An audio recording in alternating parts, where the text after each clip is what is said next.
Una noche de invierno en París, un hombre de 47 años abre un frasco de pastillas como quien abre una puerta que ya no piensa cerrar. En la mesa hay papeles manchados de café, traducciones a medio terminar, y entre ellos una página escrita en una lengua que no fue su primera lengua, pero sí su obsesión. Afuera, la ciudad sigue viva. Adentro, el silencio tiene dientes. Lo raro es que, si miras bien, en ese cuarto no solo está muriendo una persona, está muriendo una máscara. Y debajo de esa máscara, debajo del poeta genial, del moderno, del imprescindible, asoma algo incómodo, casi repulsivo.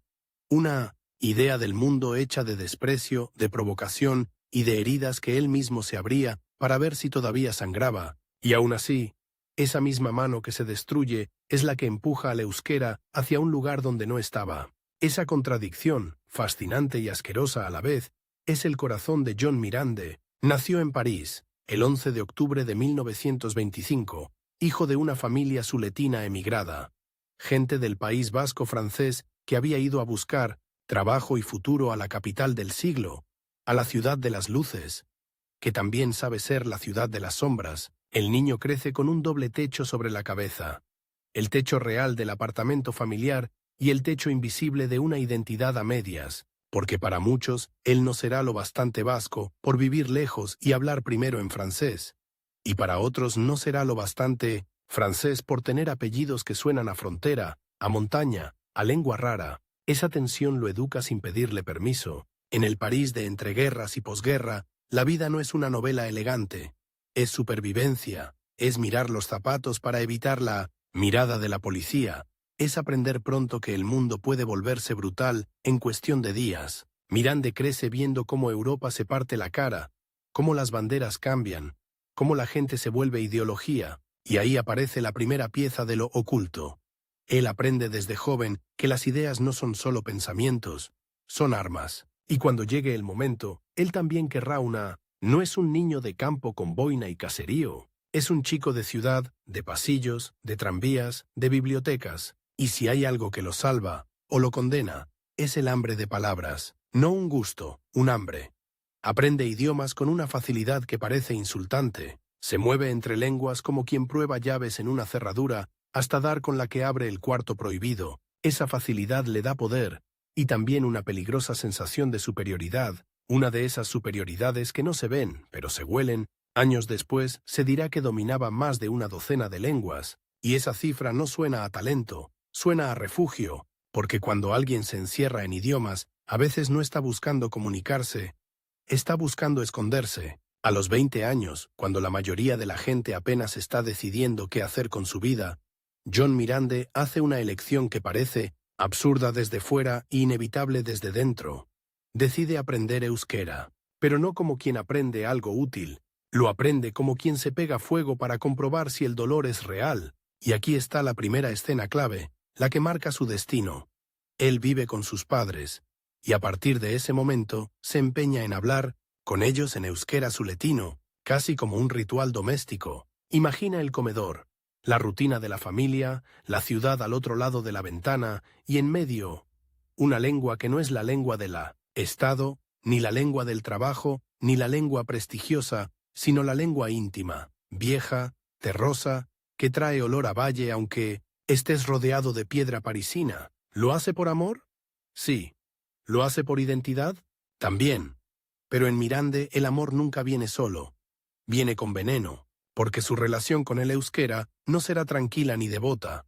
Será posesiva, será una historia de te rescato mezclada con te uso. En 1944 empieza a trabajar como traductor en el Ministerio de Finanzas, un puesto estable, correcto, respetable. Para cualquiera, eso sería una victoria. Para él es una condena de por vida. Lo aborrece, lo detesta, y lo peor, no lo abandona. Pasa los años atrapado en una oficina como un animal inteligente, en una jaula limpia. Esa jaula alimenta algo oscuro, resentimiento, y el resentimiento, cuando tiene cultura, se vuelve elegante. Cuando tiene talento, se vuelve peligroso. La ciudad donde vive es inmensa, pero su vida es pequeña y repetitiva. Trabajo, casa, padres, papeles. En ese encierro empieza a crecer otra cosa. Una necesidad de ser más que un funcionario, de ser un nombre, de ser una fuerza, de ser una amenaza. Aquí entra el primer reloj de su historia. Mirande siente que el tiempo no está de su lado, no por una enfermedad concreta, sino por algo peor. La certeza de que si no hace algo grande, algo que duela, se convertirá en una sombra administrativa, un hombre sin leyenda, y él quiere leyenda. Aunque la leyenda huela mal, entonces aparece el segundo movimiento de su vida. Escribir. Pero no escribir bien para gustar, escribir para provocar.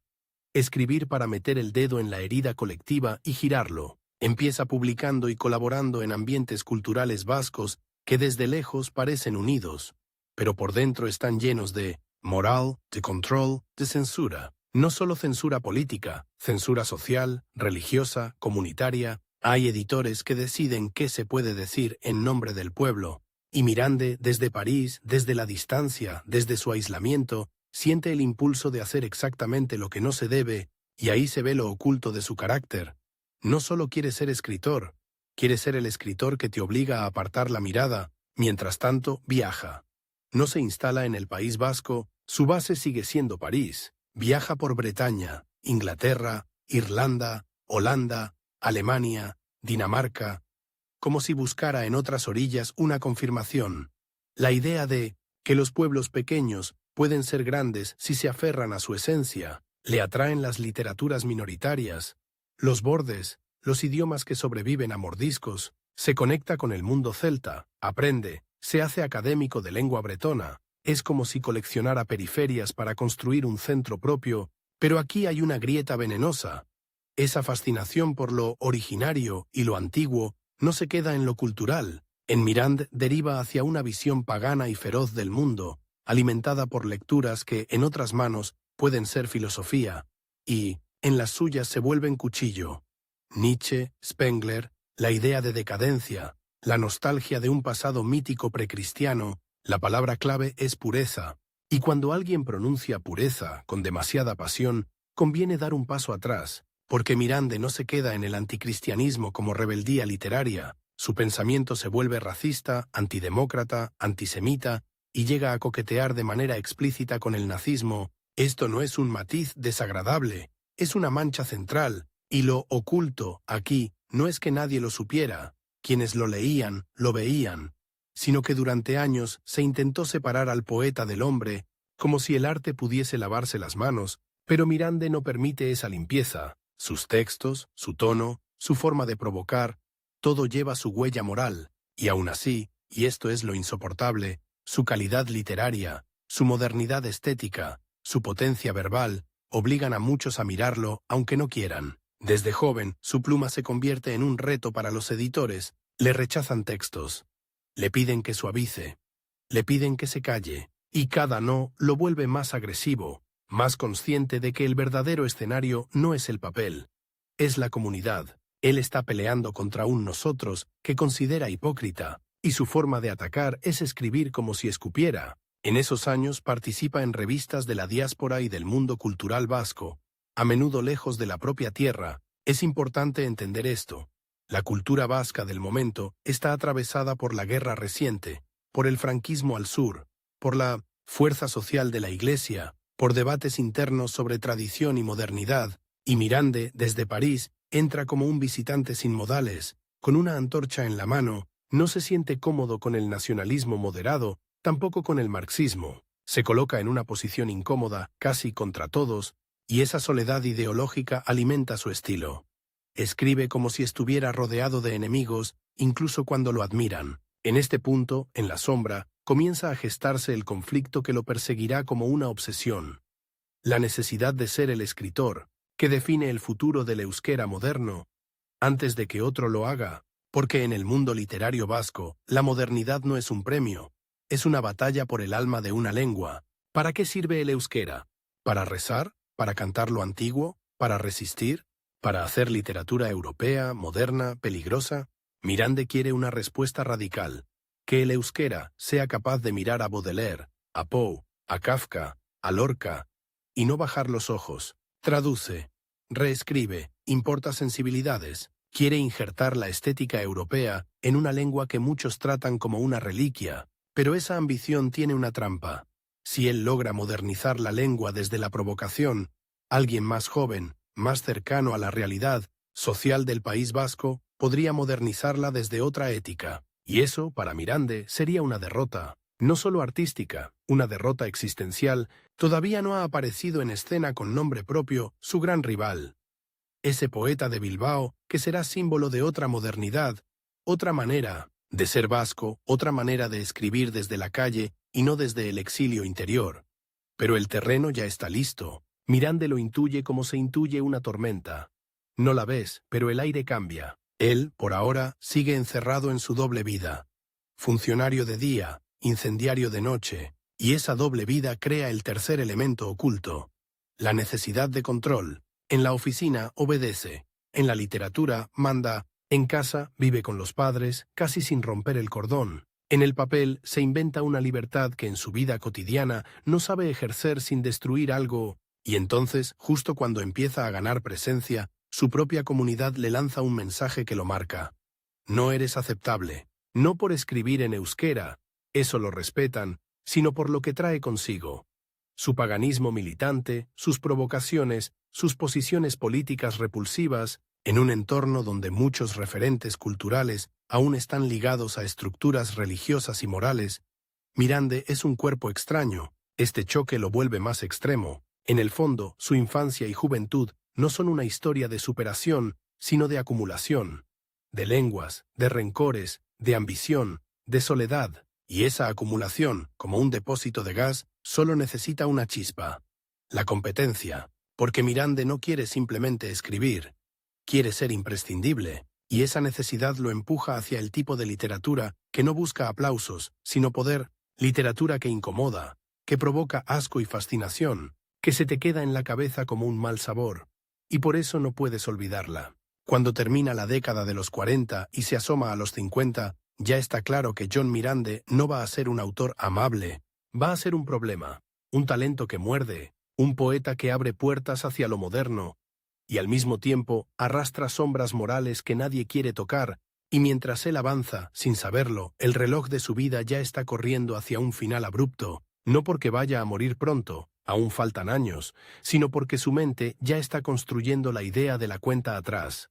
O conquisto este lugar en la literatura vasca, o el vacío me conquista a mí. La década de los 50 no empieza para John Mirande como un despegue limpio, sino como una fuga silenciosa, de esas que no hacen ruido porque ocurren por dentro. Cada mañana, el mismo edificio del ministerio. Cada tarde, la misma calle gris. Cada noche, una segunda vida que le ardía en la lengua, y en esa segunda vida ocurre lo que de verdad importa. Mirande empieza a escribir como si el euskera fuera un cuchillo recién afilado, y él quisiera comprobar si corta. Al principio, sus textos circulan como circulan las cosas peligrosas, por manos privadas, por revistas pequeñas, por cartas. El País Vasco, fragmentado por fronteras y por miedos, tiene una escena cultural que parece un salón, pero funciona como una iglesia. Hay normas tácitas, hay pecados, hay gente que se cree guardiana de lo correcto, y Mirande detesta a los guardianes, los detesta con una intensidad que ya no es literaria. Es personal. Lo primero que hace es algo que parece noble: traducir, llevar al euskera voces europeas, tensiones modernas, ritmos que no suenan a folclore, ni a catecismo, ni a nostalgia cómoda. Traducir para él no es un servicio, es una invasión. En cada poema importado hay un mensaje oculto. Miren, su lengua también puede decir esto. También puede blasfemar. También puede desear. También puede romper. Pero el problema es que cuando Mirande abre esa puerta, entra aire fresco. Y también entra humo. Porque su literatura no viene sola. Viene con su personalidad, sarcástica, cortante, orgullosa. Viene con su paganismo militante, con su rechazo a la moral cristiana, que él percibe como una red de domesticación. Y sobre todo, viene con algo que lo hace difícil de tragar, incluso para quienes admiran su talento. Su afición a la provocación ideológica, a jugar con símbolos y discursos que huelen a lo peor del siglo, en las tertulias culturales, esas que existen aunque no haya un bar fijo, aunque sean cartas, publicaciones, susurros. El nombre de Mirande empieza a dividir. Algunos lo llaman genio moderno, otros lo llaman peligro. Y lo curioso es que él no intenta desmentir nada. Se alimenta de esa división, necesita la electricidad del conflicto para escribir. De hecho, se impone una regla íntima, una especie de cuerda al cuello, un límite de tiempo que nadie le exige, excepto él mismo. Sí, no se convierte en un autor decisivo antes de cierta edad. Si no deja una obra que obligue a todos a pronunciar su nombre, entonces, su vida real, la del funcionario, habrá ganado. Y para Mirande, que la vida real gane es humillante. Ese reloj interno no hace tic-tac, hace algo peor, susurra. Mientras tanto, su círculo de relaciones es extrañamente estrecho, sigue viviendo con sus padres durante gran parte de su vida, como si la independencia se le atragantara, y aquí aparece un twist emocional. El hombre que escribe con brutalidad contra la moral social, en su intimidad sigue anclado a un hogar que lo contiene y lo limita. Esa contradicción lo vuelve más ácido, porque cada vez que predica libertad en el papel, se mira al espejo y se ve atrapado. Y entonces llega el primer golpe fuerte. La censura moral del propio entorno cultural vasco. No es censura estatal, no es un policía, es peor. Es la censura del nosotros. Editores que le cierran puertas, sacerdotes influyentes que desaprueban, lectores que admiran, pero se lavan las manos, compañeros que le dicen, escribe, sí, pero así no. Mirande responde como responden los que no saben negociar, doblando la apuesta. Empieza a escribir poemas y prosas donde el euskera suena distinto, donde hay ciudades, no solo montes, donde hay deseo, no solo patria, donde hay ironía, no solo orgullo, y en ese gesto, aunque él mismo no lo acepte del todo, le hace un regalo enorme a la literatura vasca. La saca de la vitrina y la empuja a la calle, pero a la calle también llegan los rivales. A finales de los 50 y sobre todo al inicio de los 60, en el otro lado del tablero aparece una figura que se convertirá en su sombra competitiva. Gabriel Aresti, más joven, de Bilbao, con una energía distinta. Aresti representa otra modernidad, menos aristocrática, menos de biblioteca parisina, más de barrio, más de piedra y sudor. Mirande escribe como un lobo solitario que muerde la cultura desde afuera. Aresti escribe como alguien que quiere construir una casa dentro, y ahí se abre el conflicto central, el duelo que no siempre se dice en voz alta, pero se siente en el ambiente. ¿Quién va a ser el símbolo de la nueva literatura vasca? Mirande no lo vive como una competencia sana, lo vive como una amenaza existencial, porque Aresti puede hacer algo que Mirande no puede. Hablar desde el País Vasco como presente, no como nostalgia, como vida, no como teoría. Aresti puede ser popular, y Mirande, por más brillante que sea, es difícil de querer. Ese es el veneno de la rivalidad. Mirande puede ganar en sofisticación, pero teme perder en influencia, y la tensión crece. En cartas, en comentarios, en publicaciones, la diferencia se vuelve un choque de visión. Mirande se enfurece con lo que considera moralismo o domesticación de la cultura. Aresti y otros ven en Mirande una provocación que cruza líneas. No solo líneas políticas, también líneas humanas. Aquí entra el segundo twist, y el más incómodo. Mirande decide escribir una obra que ya no busca solo modernizar el euskera, sino obligar al lector a sentir rechazo. Nace así su proyecto más polémico, el que funciona como una bomba de mal gusto y al mismo tiempo como una demostración brutal de capacidad literaria, Haurbesoetakoa, una historia construida alrededor de una relación que hoy, incluso contada con cuidado, provoca un nudo en el estómago. Un adulto y una niña. Mirande toca un tabú que no es un simple tabú cultural, sino una alarma ética, y lo hace a propósito. No para denunciar de forma limpia, sino para contaminar el espacio literario con una pregunta asquerosa. ¿Hasta dónde llega lo que están dispuestos a leer en euskera?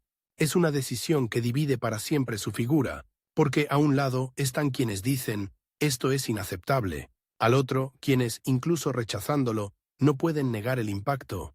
El euskera, esa lengua tantas veces tratada como sagrada, está siendo usada para narrar una historia impura, perturbadora, moderna en el sentido más oscuro, y en medio, como un hombre que sonríe con los dientes apretados, está Mirande, que parece decir, ¿ven? La lengua vive.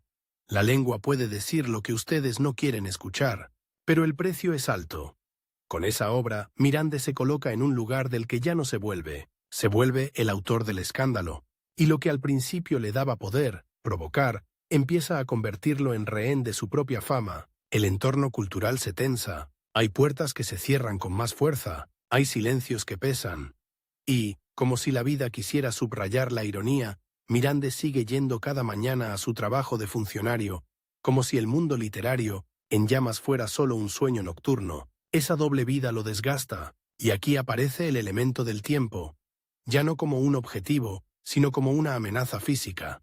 Mirande empieza a sentir que la energía se le escapa, no es solo cansancio, es una especie de corrosión interna, la sensación de que su mente corre más rápido que su vida, de que escribe con prisa, no por productividad, sino por miedo, como si supiera que no va a tener una vejez larga. A la vez se radicaliza.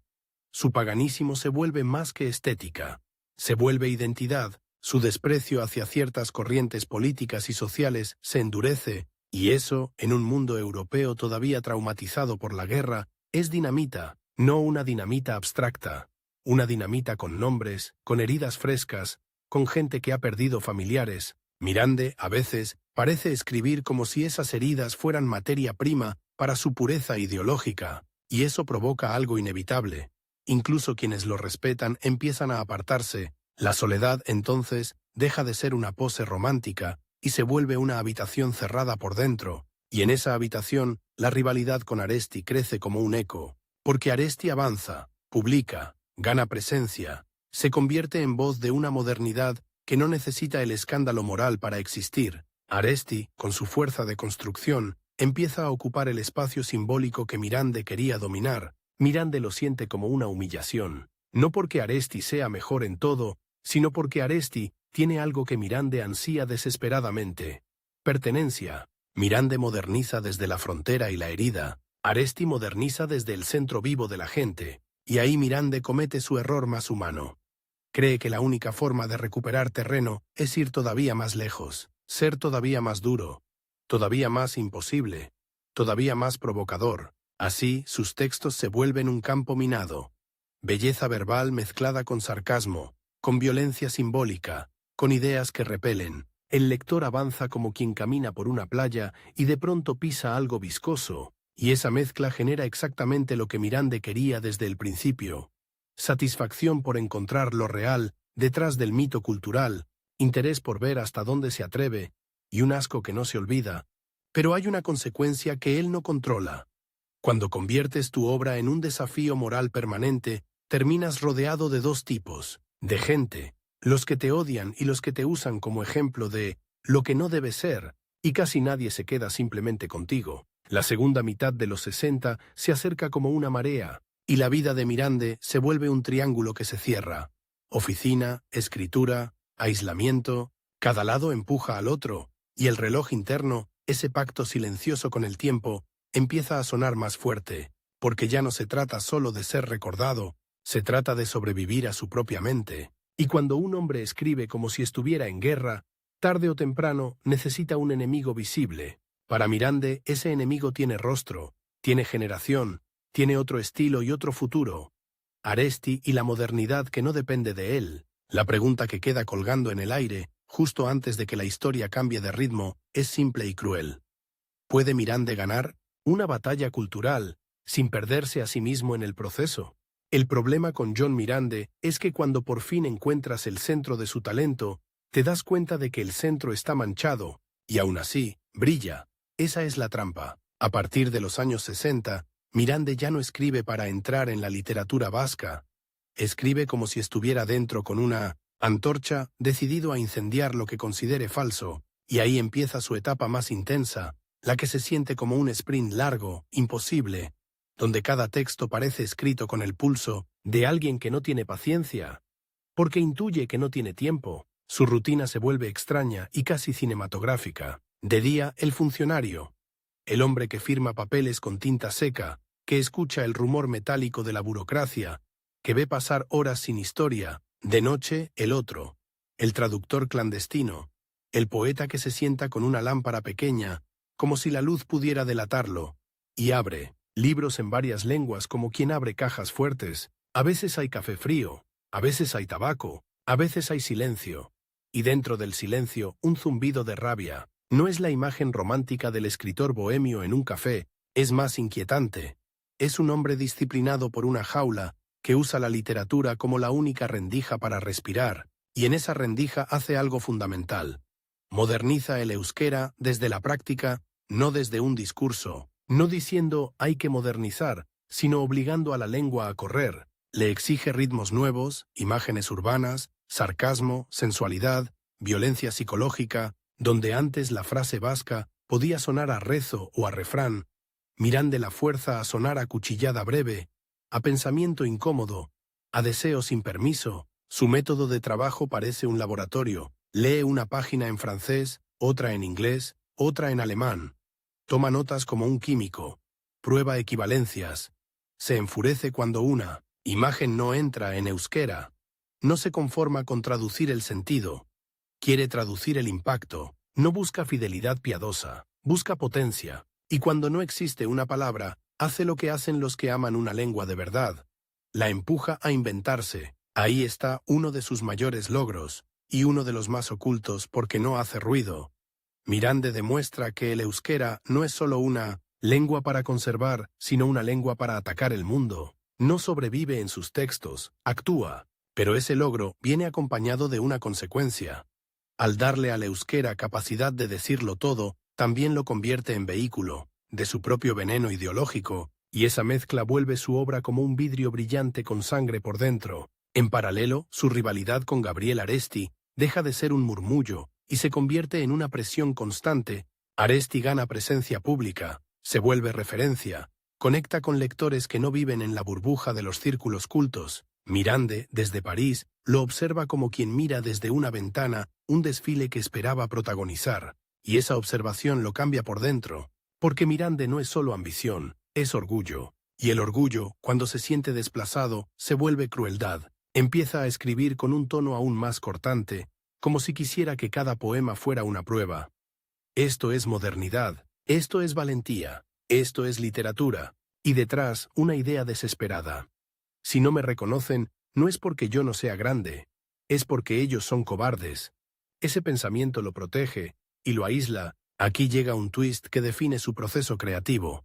Cuanto más lo rechazan o lo miran con recelo, mejor escribe. Su talento parece alimentarse de la fricción. Si le cierran una puerta editorial, escribe un texto que hace temblar la cerradura. Si alguien lo acusa de indecente, responde con una imagen todavía más indecente, pero bellísima.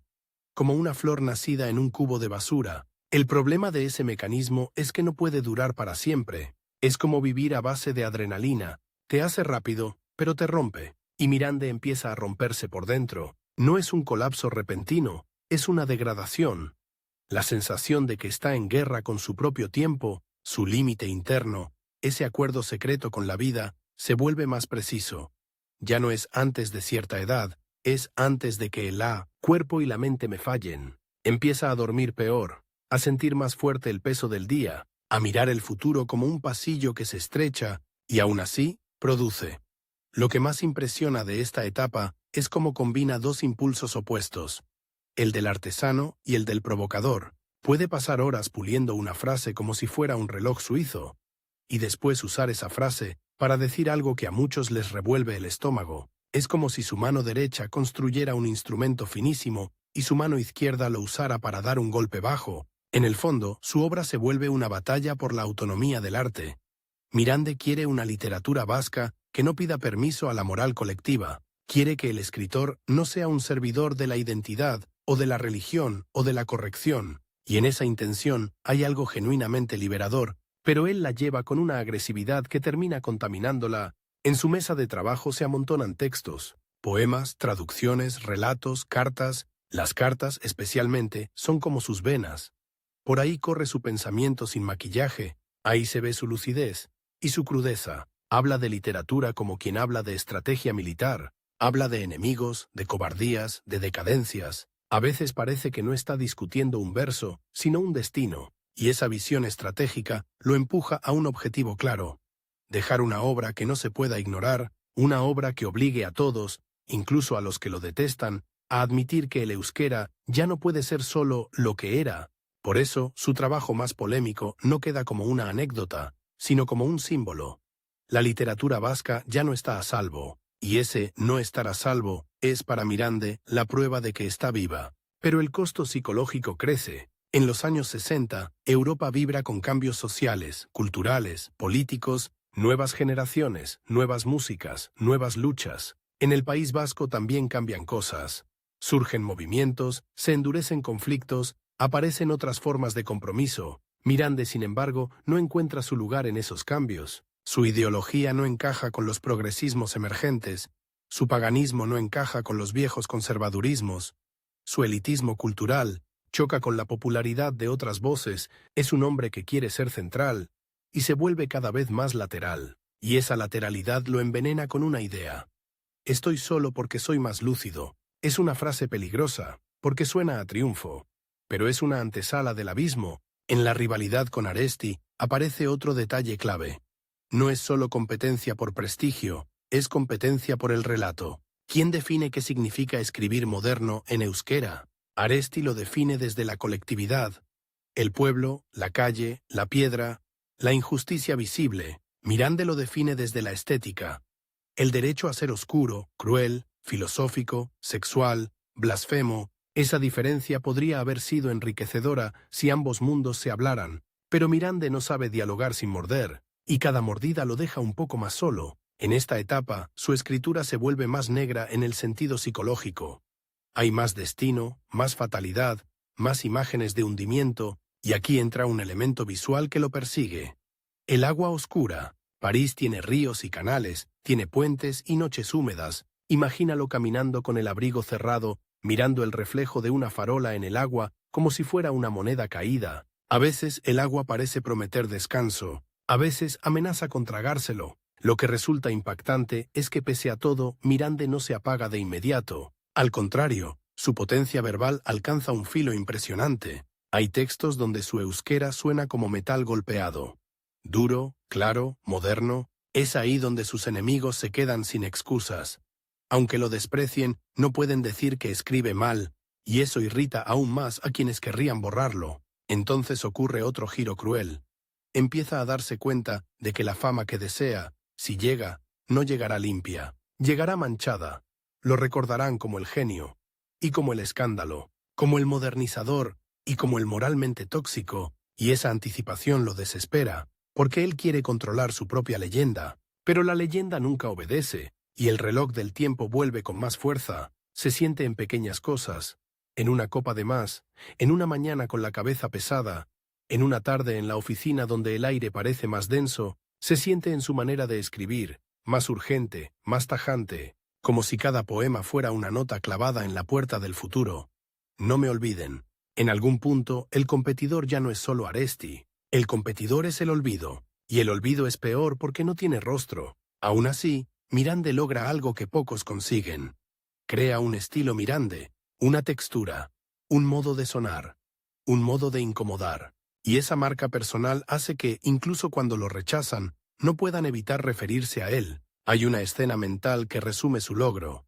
Piensa en el euskera como una casa antigua con paredes de piedra, la gente la visita con respeto, habla bajo, no toca nada. Mirande entra, abre las ventanas de golpe, deja que entre viento frío, mueve los muebles, rompe una silla, pinta una pared con un color que nadie pidió. El dueño grita. Los vecinos se escandalizan. Pero después, cuando el polvo baja, la casa ya no es la misma. Tiene aire, tiene riesgo, tiene posibilidad, esa es su victoria. Y sin embargo, justo ahí aparece el presagio más duro.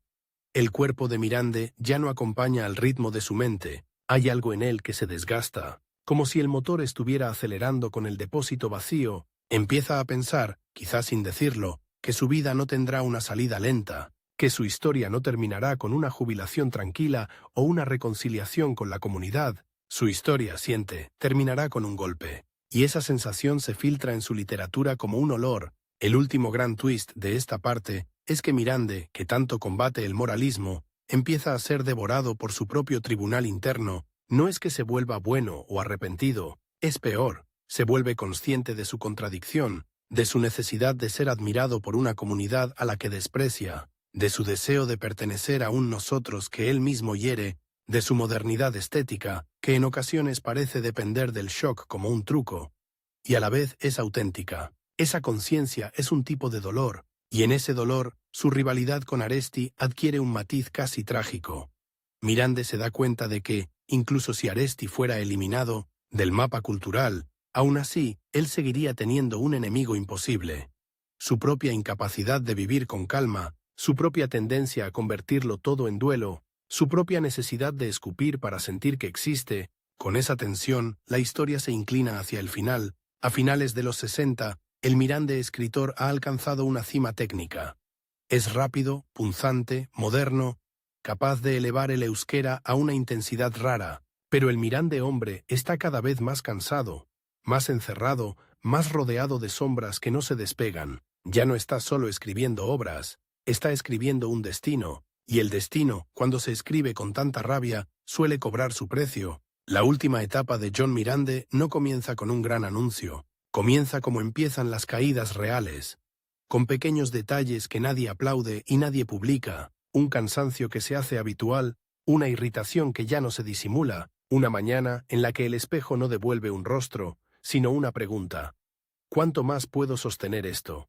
El mismo hombre que había exigido al euskera que fuera moderno, sucio, filosófico, implacable, empieza a descubrir que la implacabilidad también se vuelve contra quien la empuña. Sigue trabajando en su empleo de funcionario, como si su vida estuviera partida en dos cuerpos. Por un lado, la maquinaria del Estado.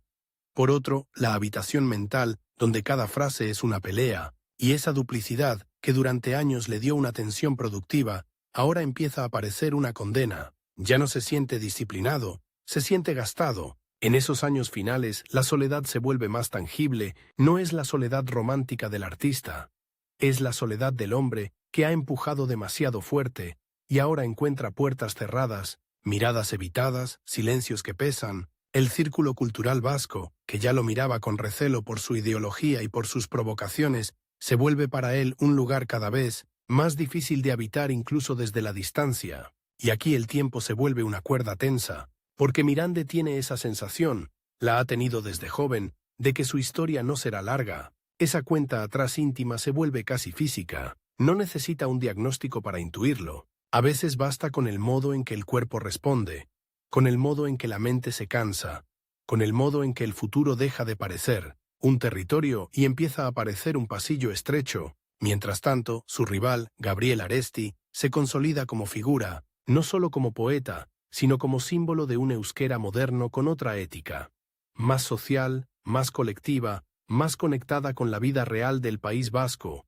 Para Mirande, eso es una derrota simbólica que duele más que cualquier crítica literaria, porque lo que él quería, en el fondo, no era solo escribir bien, era ser el nombre inevitable cuando alguien pronunciara modernidad y euskera en la misma frase, y ahora ve que el mundo puede pronunciar esa frase sin él. Ese golpe lo empuja a un estado emocional peligroso, una mezcla de rabia y vacío. La rabia ya la conocía, el vacío no. La rabia te da dirección, el vacío te la quita. En ese clima, sus tensiones internas se agrandan. Él, que había vivido atacando el moralismo ajeno, se encuentra acosado por un moralismo nuevo. El suyo propio, el tribunal íntimo, que le muestra sus contradicciones sin piedad. Quiere pertenecer a una comunidad a la que desprecia. Quiere reconocimiento de personas a las que considera cobardes. Quiere amor en forma de prestigio, pero no sabe amar sin herir. Es como si cada deseo viniera con un diente, y entonces hay algo que ya no se sostiene. La idea de que su obra lo salvará, porque aunque su obra sea potente, Mirande empieza a darse cuenta de que la obra no cura nada. La obra deja huella, sí. Cambia el idioma, sí. Provoca debates, sí. Pero no te ofrece una salida íntima. No te enseña a descansar, no te devuelve una vida simple, y él, en secreto, empieza a desear algo que despreciaría si lo pidiera en voz alta. Paz. En 1972, ese deseo y esa incapacidad chocan como dos trenes. La muerte de Mirande no fue un final literario en el sentido romántico. Fue un final duro, cortante, sin música de fondo. Se quitó. La vida en París a los 47 años. Es una cifra que golpea por su brutalidad. 47. Ni siquiera llega a la mitad del tiempo que muchos autores usan para envejecer, revisar su obra, reconciliarse, corregirse. En Mirande no hay reconciliación lenta, hay un portazo. Y aquí aparece el último twist, el más incómodo de todos. Cuando muere, su figura se vuelve más fácil de manipular. Los que lo odiaban pueden reducirlo a el fascista, el escandaloso, el tóxico, y olvidarse de lo demás. Los que lo admiran pueden elevarlo a genio modernizador y bajar el volumen de lo repulsivo, y así, tras su muerte, Mirande se convierte en un campo de batalla póstumo. No solo por lo que escribió, sino por lo que se quiere permitir recordar de él. Su vida termina, pero su problema empieza, porque la pregunta que deja no es cómoda. ¿Qué hacemos con un autor que ayudó a modernizar una lengua y al mismo tiempo defendió ideas moralmente repugnantes? ¿Se puede celebrar la innovación estética sin blanquear el veneno? ¿Se puede condenar el veneno sin amputar el impacto real sobre la literatura vasca? El legado de Mirande se siente en varios niveles, y ahí está lo escondido de su biografía. Su influencia no siempre se nombra, porque nombrarlo obliga a aceptar una incomodidad. Primero está su papel en la ampliación expresiva del euskera. Mirande empujó la lengua hacia registros que muchos evitaban, le dio capacidad de ciudad, de ironía, de sensualidad, de crudeza filosófica. No inventó la modernidad vasca en solitario, nadie lo hace, pero fue una cuña poderosa. Su trabajo contribuyó a demostrar que el euskera no tenía que quedarse en la vitrina del folclore o la moral tradicional. Segundo está su figura como advertencia. Para generaciones posteriores, Mirande es un recordatorio de que el talento no es sinónimo de bondad, que la brillantez literaria no garantiza un pensamiento humano, que un escritor puede abrir ventanas y al mismo tiempo llenar la casa de humo. Tercero está su impacto como provocador. Obligó a la cultura vasca a discutir límites, no solo límites lingüísticos, sino límites éticos. Su novela más polémica, su tono, su paganismo combativo, sus posturas ideológicas. Todo eso tensionó a lectores, editores y críticos, y esa tensión, por desagradable que sea, también construye historia literaria. La obliga a definirse, y cuarto, está la herida íntima que deja. La imagen del hombre que vivió como si estuviera en guerra consigo mismo. Ese hombre no se convirtió en mártir heroico, se convirtió en un símbolo trágico. Alguien que quiso ser imprescindible y terminó confirmando, de la forma más brutal, que ninguna obra basta para rescatar a quien no encuentra un lugar donde respirar. La rivalidad con Aresti, vista desde la distancia, adquiere un aire de tragedia clásica, no porque uno sea bueno y otro malo en términos simples, sino porque representan dos caminos para una misma meta. La modernidad del euskera. Aresti encarna la modernidad que construye comunidad. Mirande, la modernidad que la rompe para demostrar que existe. Uno levanta una casa. El otro demuestra que la casa tiene grietas, y las golpea hasta que se vean. Y el tiempo, al final, decide sin piedad. Aresti muere joven también, pero deja una figura pública más fácil de abrazar. Mirande deja un legado que quema la mano. La parte oculta de su biografía no está solo en sus ideas repulsivas o en sus provocaciones, está en el mecanismo íntimo. Mirande necesitaba la literatura como sustituto de vida, necesitaba la controversia como sustituto de pertenencia, necesitaba el escándalo como sustituto de caricia, y esa necesidad lo hizo brillante, y lo fue llevando, paso a paso, hacia una pared donde ya no hay salida elegante. Si uno vuelve al cuarto de París con el que empezamos, esa mesa, esas páginas, esa lámpara, la escena deja de ser solo triste, se vuelve inquietante. Porque ahí, sobre la mesa, no hay solo un final. Hay una advertencia. Una lengua puede sobrevivir gracias a un hombre, y un hombre puede morir sin que la lengua lo salve. Y ahí está el contraste que no te deja tranquilo. John Mirande empujó el euskera hacia una modernidad peligrosa, lo convirtió en un instrumento capaz de decir lo indecible, y luego se quedó solo con lo indecible dentro, sin saber cómo callarlo.